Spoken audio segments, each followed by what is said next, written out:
Hey everyone, Two Angry Frogs here with AtQ, and today we're going to cover everything you need to know to play Beast Mastery Hunter. Beast Mastery Hunter brings a lot in its toolkit and is in a good position going into Season 4 of Dragonflight. As one of the most popular specs in the game, this is good news for a lot of players. So why play Beast Mastery Hunter? Is there really any difference in pet choices and what pets are best in what situations? How does the rotation really work when broken down to its basics? And how do we put all this together to maximize our play? We'll answer all these questions for players new to the Beast Mastery Hunter spec and provide some tips along the way for veteran players as well. But before we begin, make sure to hit the like button and subscribe to the channel so you always know what we're up to next. And thank you to everyone for your support. Now, let's get into it. Beast Mastery Hunter is arguably one of the most popular specs in the game, and due to its mobility can be one of the easiest specs to start with as a new player. It is unique in the fact that every ability available to BM Hunter can be cast while moving. Also unique to Beast Mastery is the ability to tame pets, such as exotic beasts that no other spec in the game has access to. Beast Mastery Hunters are great for solo content, basically giving us a personal tank for the content we want to tackle. So what's the bad news?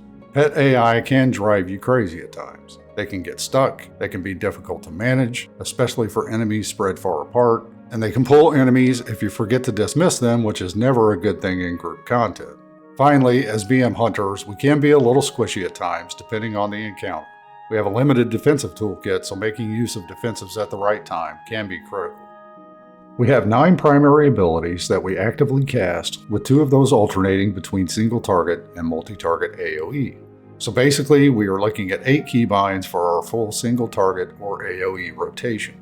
Everything else that we will have on our action bars is for defensives, self-healing, and utility. So what are these abilities and how do they work? We'll first talk to our active abilities and then cover the passive abilities that support those. Cobra Shot is our filler spell. Cobra Shot does a small amount of physical damage, but more importantly, it reduces the cooldown of our Kill Command ability by 1 second. Kill Command is our pet's primary damage dealing ability. This and Barb Shot are the 2 most important spells in our rotation. Barb Shot causes the target to take bleed damage for 8 seconds, increases our critical strike by 2%, and sends our pet into a frenzy, which increases its attack speed by 30%. Barb Shot also regenerates 20 focus over 8 seconds. Bestial Wrath does damage when cast and increases both our and our pet's damage by 25% for 15 seconds. Bestial Wrath starts with a long 1.5 minute cooldown, but as we'll see with our passives, we can reduce that time. Kill Shot does a large amount of damage to enemies when they're below 20% health. Death Chakram throws a chakram at your target and then it bounces 7 times, damaging enemies and generating focus. Any enemy struck with the chakram has 10% increased damage from you and your pets for 10 seconds. Call of the Wild is our big burst on a 2-minute cooldown. This summons 2 of your active pets for 20 seconds, and during this 20 seconds, a random pet for your stable will be summoned every 4 seconds to attack your target. With this spell, you can have up to 6 pets attacking during that 20-second window. Each time Call of Wild summons a pet, the cooldown of Barb Shot and Kill Command are reduced by 50%. Multi-Shot is core to our AoE damage. It hits all enemies within 8 yards of your target and also causes your pets to cleave all of those targets. Bloodshed is our 1-minute single target damage cooldown. It commands your pet to attack the target, causing bleed damage over 18 seconds and increasing all damage taken from your pet by 15% for that 18 seconds. Hunter's Mark increases all damage done to the target by 5% when its health is above 80%. Even though it's not needed most of the time, it is a good idea to mark targets so you get in the habit of doing this when it does matter. Our passive abilities provide support by increasing damage or reducing cooldowns so that abilities are available sooner. We've separated these passives by the active ability they support and are listing these so you can review them at your convenience. So what do our talent builds look like when we put this all together? The single target talent build that we will cover in this video centers around Bloodshed and is good in raid boss and world boss scenarios where the entire encounter is focused on a single enemy. You can include Dire Pack in the single target build as well, but the difference in DPS between the 2 is small enough that either single target build can be used. The Mythic plus AoE build picks up talents centered around multiple target encounters. We drop single target specific talents such as Wild Instincts in favor of multi-target talents including Multi-Shot, Beast Cleave, Kill Cleave, and Bloody Frenzy. These give us a much more AoE burst. Beast Mastery Hunter is a great choice for solo play and open world content. The leveling and open world content build we recommend is roughly a 1 to 1.5% DPS loss from the standard AoE Mythic plus talent build, due to not taking all of the bleed damage talents, but this gives you maximum movement speed with Trailblazer and Pathfinding, and plenty of varying types of utility for rooting, slowing, stunning, interrupting, and completely avoiding enemies when needed. That choice for leveling and open world content can vary depending on what you need at any given time, and we'll talk to these in a moment. We've put the import strings for each of the talent builds in the video description below. The Beast Mastery rotation is known as a priority-based rotation. What this means is that as you look at the rotation, you start from the top, and the first condition that is true is the action you take. You then go back to the top of the rotation, and the first condition that is true is the action you take. And it simply continues this pattern. For the rotations, we'll start with multi-target AoE, which is great for solo content and dungeons, and then cover the differences in the rotation for single target and raid bosses. We will also talk to important things to keep in mind for both rotations to improve as a Beast Mastery player. With the AoE opener, we want to stack as many passive damage increases as possible while ensuring that we do not lose casts of Barb Shot and Kill Command. With the AoE rotation, you do not have to start with the opener every time. If you're moving from pack to pack rapidly after the initial opener, you'll simply continue with the rotation, hitting cooldowns as they are available. We'll start with casting Hunter's Mark on our main target. Cast multi-shot, and then follow that up with 2 Barb Shots, preferably on different targets. We'll cast Call of the Wild, cast Bestial Wrath, Kill Command, cast Barb Shot, ideally on a third target, cast Kill Command, Death Chakram, and then Kill Command. And then we'll move into the priority rotation. During the rotation, we're looking to make sure to use multi-shot to keep Beast Cleave active. Beast Cleave will last 6 seconds after multi-shot is cast, so you'll want to watch your multi-shot ability for the right time to recast it. You do not want to just spam multi-shot, as this will drain your focus very fast. We're also looking to cast Barb Shots to ensure we keep 3 stacks of Frenzy going. Unfortunately, the standard UI makes this very difficult to track. As you can see in the buffs at the top of the screen, it tracks each stack individually with its own timer. Many weak auras have been created by great developers out there that make this much simpler, as you can see on the weak aura I have. This lists the number of stacks to the right in the red bar, with the red bar showing the time remaining until the stacks will be lost. Finally, we're looking to cast Kill Command to keep it from sitting on 2 charges. You can see the number of charges in the action bars and also in the weak aura that I have displayed. Outside of this, we're looking to cast our other abilities as soon as they come off cooldown. For single target encounters, we drop multi-shot and related passive abilities. We include Bloodshed, and that's added to our rotation. The rotation otherwise is very similar to the multi-target AoE rotation. Unlike with the AoE rotation, you will likely start with the opener every time. In raid boss scenarios, we have a lot more time in between bosses, which results in our abilities coming back off cooldown for the opener. We'll start with casting Hunter's Mark on the main target. Cast 2 Barb Shots, cast Bloodshed, Bestial Wrath, cast Barb Shot again, cast Death Chakram, Call of the Wild, Kill Command, Barb Shot, and then Kill Command. And then we'll go into our main rotation. As we mentioned earlier, the BM Hunter rotation is a priority-based rotation. So after the opener, we will cast our abilities as follows. So first, we'll cast Barb Shot to keep 3 Frenzy stacks. If Bestial Wrath cooldown is less than 12 seconds, you should cast Barb Shot as well to bring it off cooldown. Next, we'll cast Kill Command if it is about to reach 2 charges. If Call of the Wild is off cooldown, cast Call of the Wild. If Call of the Wild is on cooldown and Bloodshed is up, we'll cast Bloodshed. If both Call of the Wild and Bloodshed are on cooldown and Bestial Wrath is up, cast Bestial Wrath. If Call of the Wild, Bloodshed, and Bestial Wrath are on cooldown and Death Chakram is up, cast Death Chakram. We'll cast Kill Shot on cooldown if the target is below 20% health, and then use Cobra Shot as a filler ability if you have more than 60 focus and everything else is on cooldown. So let's talk about some important things to ensure you are maximizing your play regardless of AoE or single target. Kill Command is our most efficient spell, and it's extremely important that you cast it when it's off cooldown. Delaying cast of Kill Command can lead to your largest DPS losses by far. Throughout a dungeon or over a 6-minute boss fight, delaying Kill Command cast by just as little as 1 second adds up significantly. Frenzy uptime is a core part of the Beast Mastery rotation, and keeping Frenzy at 3 stacks as much as possible is one of the most important parts of the rotation to master. This has become much easier to do with the inclusion of the Savagery, War Orders, and Wild Call talents in the Beast Mastery tree.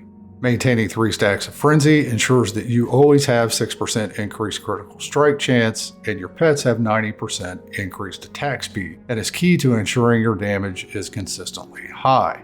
If you do find yourself struggling to maintain 3 stacks, there are weak auras that track Frenzy stacks and can help you with the rotation. We have listed some of these in the video description below. The final thing to keep in mind with the rotation is the bleed damage from your barb shot can be significant, so it makes sense to try and multi-dot your barb shots. In multi-target situations, you'll want to maintain barb shot on as many targets as possible by alternating targets when casting barb shot. As a Beast Mastery Hunter, there are some important talents that we want to take to both reduce the cooldowns and increase the effectiveness of our defensives and self-heals. Our Aspect of the Turtle deflects attacks and reduces damage taken by 30% for 8 seconds. Note that you cannot attack while Aspect of the Turtle is active, and this does not prevent damage from damage over time effects that are already on you. The base ability is on a long 3-minute cooldown, but we can reduce this to 2 minutes 24 seconds by taking 2 points in the Born to be Wild talent. Aspect of the Turtle is great for soaking certain boss mechanics and generally avoiding death. Canceling Aspect of the Turtle and immediately getting back to DPS after the damage has been soaked can be done through a simple macro, which we will cover later. Exhilaration restores 30% of our character's health and fully heals our pet. The base ability is on a 2-minute cooldown, but this can be reduced with the Natural Mending talent, and the amount healed can be increased with Rejuvenating Wind. This is great for keeping your pet alive when it's taking substantial damage. Survival of the Fittest reduces all damage you and your pet take by 30% for 6 seconds.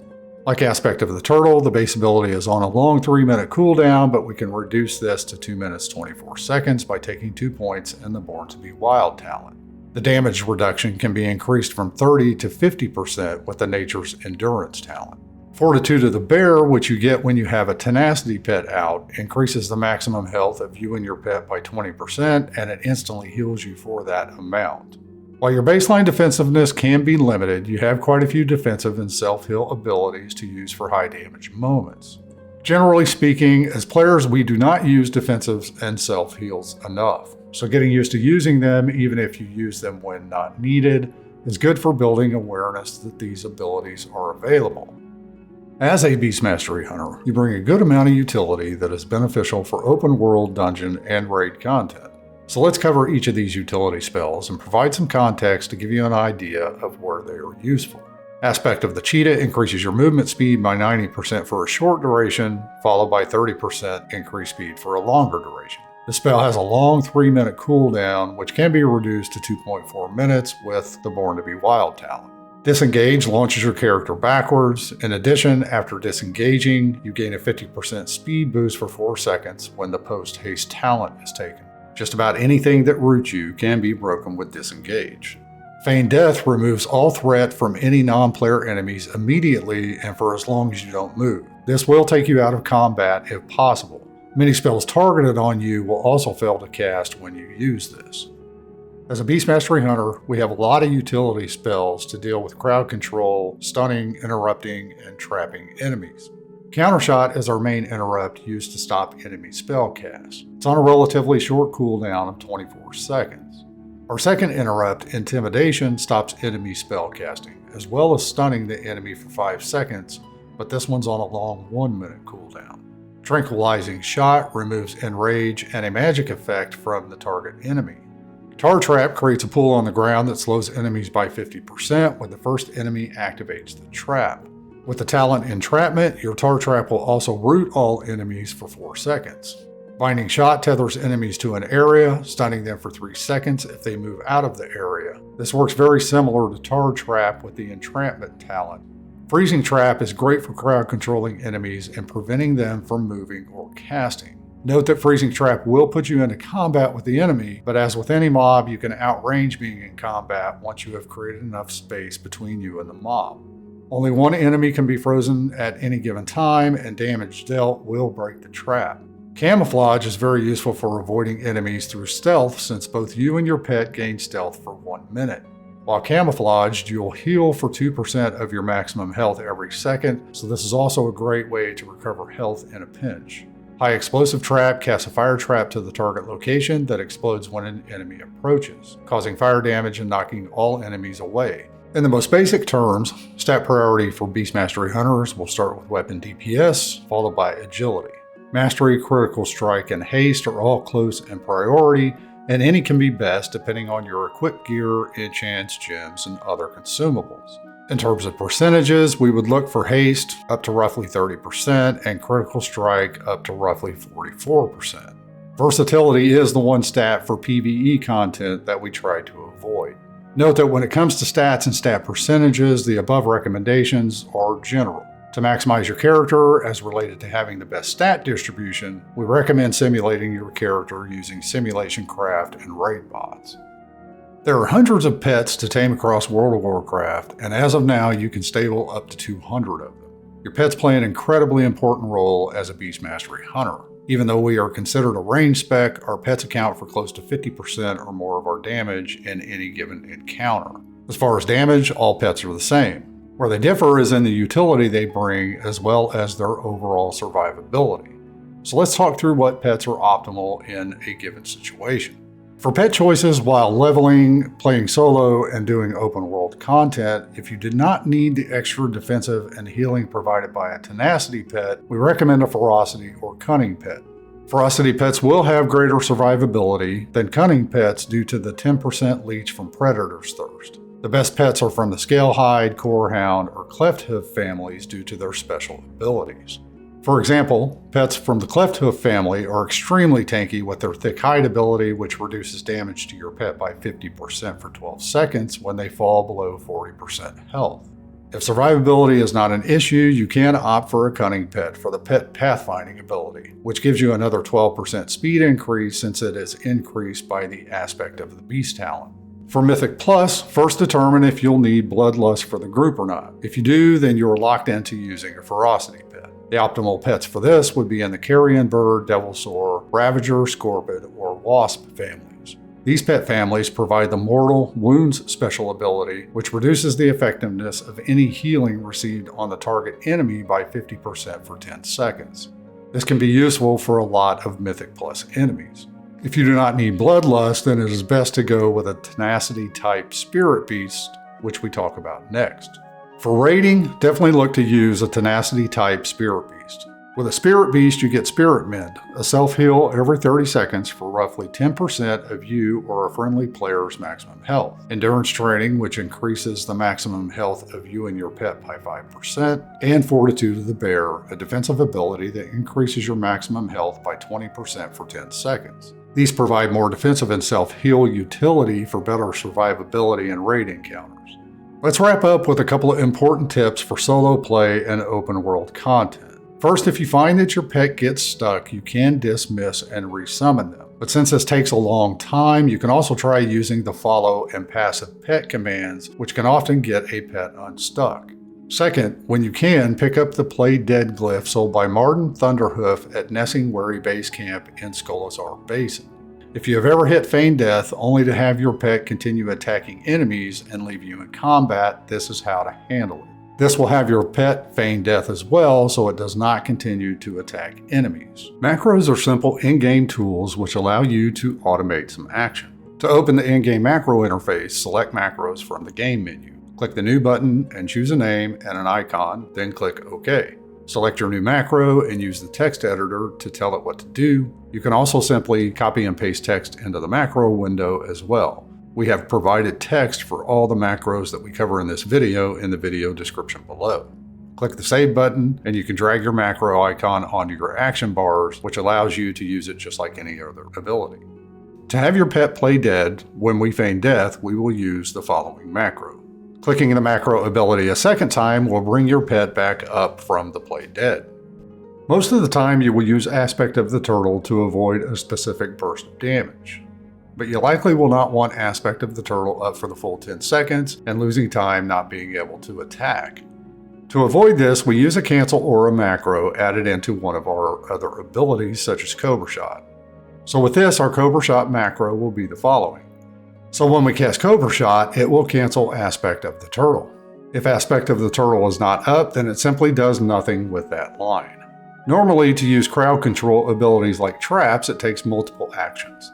First, you need to press the key for the ability, then you need to move the targeting circle to where you want it, and then click on the target location. By using an @cursor macro into your ability's cast, you can reduce that to a single action. So macros for our traps would be the following. The ability will cast wherever you have your mouse cursor. If you have not used abilities like this before, it can take a little getting used to, but it is much more efficient once you get the hang of it. You can also replace @cursor with @player to have any of these automatically drop at your feet. The final macro that we'll cover will cast Spirit Mend on your mouse over target if it's friendly. If you do not have a friendly mouse over target, it will cast Spirit Mend on yourself. Note that the Spirit Mend ability only has a 25-yard range, so either you or your pet needs to run into range in order to use it. With Dragonflight Season 4 now being announced for April 23rd, we hope this video helps get you quickly started or helps you continue to improve your mastery over this spec. Since the Beast Mastery tier set is the same as in Season 3, we do not anticipate any changes to the rotation or how the spec will play out for Season 4. Let us know what you think down below in the comments, and if there's anything you'd like to see in future videos. And everyone, have a great day.